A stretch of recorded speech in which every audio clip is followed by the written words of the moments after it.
This is Eric Bramlett. I am the broker owner of Bramlett Residential. And today we're going to discuss the November 2022 Austin real estate market statistics. These are the first look stats that we always run early in the month. And it's early in December right now. So we just released these stats and we wanted to talk about it with you guys. Key highlights of the month. Months of inventory actually went down a little bit to 3.9 months of inventory. Now that's still a balanced market. And the reason it went down is because many sellers left the market and withdrew over the holidays.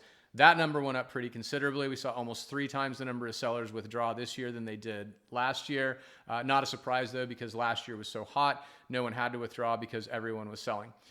Some numbers that might seem shocking, but that don't shock or surprise us.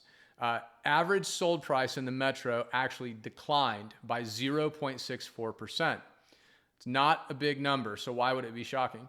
The reason it can seem shocking is because the city of Austin has consistently seen year-over-year pricing go up every year for over a decade. So whenever you see, oh wow, year-over-year pricing actually declined this month, it can be a bit unnerving.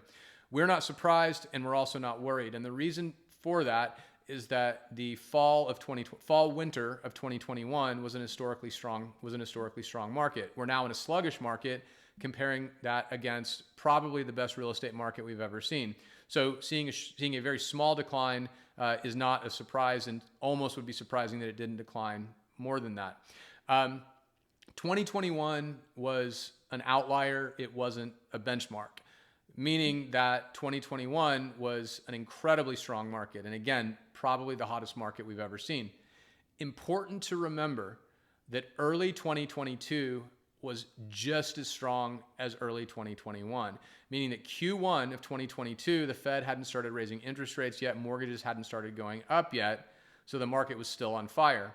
Whenever we go into the spring of 2023, you will see the numbers on the surface look bad, and they'll probably look worse than they do right now. I'm here to tell you, don't be too concerned about that unless we see numbers get really, really bad. Why? Why are we not worried about that right now? And why are we not looking at the sold price as an indicator of a declining market? The reason for that is that sold prices are a lagging indicator. What a lagging indicator means is that by the time we get to a sold price, a lot of things happen leading up to it. The things that lead up to a closing, to sold price. A buyer is going to start researching online.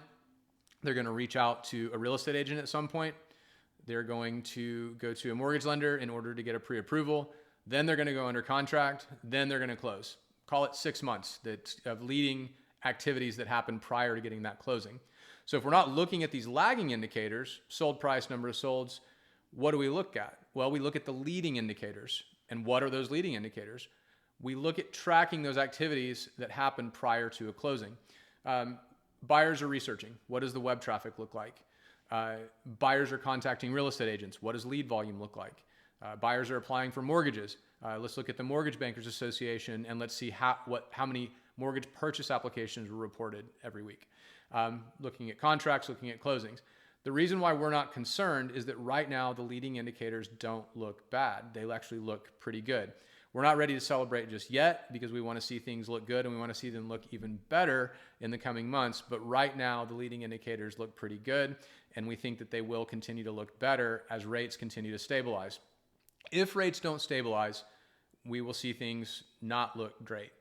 But if they stabilize, we'll have an okay spring. If rates decline a little bit, we'll have a little bit better than an okay spring. So right now, watch mortgage rates. If they stabilize, things are going to get a little bit better. If they go down, things are going to get a lot better. What does this mean for you?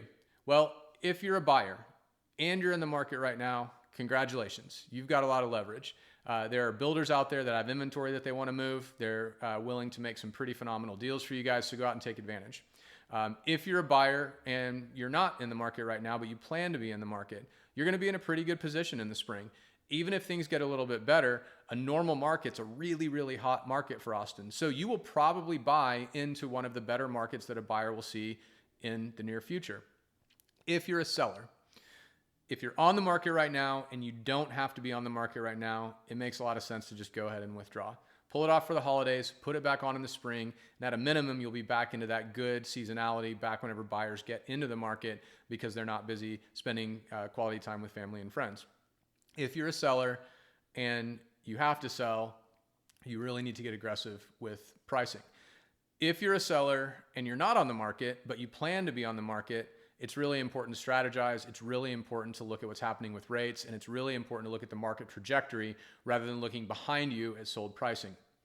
All this said with the caveat that all real estate is hyper-local and hyper-situational. So don't go at this alone. If you'd like some help, we would love to chat with you about that. We'd love to strategize with you. You can always find us. You can Google our company name, Bramlett Residential. You can Google my name, Eric Bramlett. I'd love to chat with you, or I'd love to put you in touch with one of our awesome agents who can chat with you. We love to talk strategy with folks. We love to help people, who are in tough situations get their situations better, and we love to help people plan for a phenomenal situation for themselves in the future. So again, just Google us, reach out to us. We'd love to chat with you for a bit. I hope that you have an awesome holiday, and I hope that everyone out there stays safe and sees tons of friends and family. Thank you so much.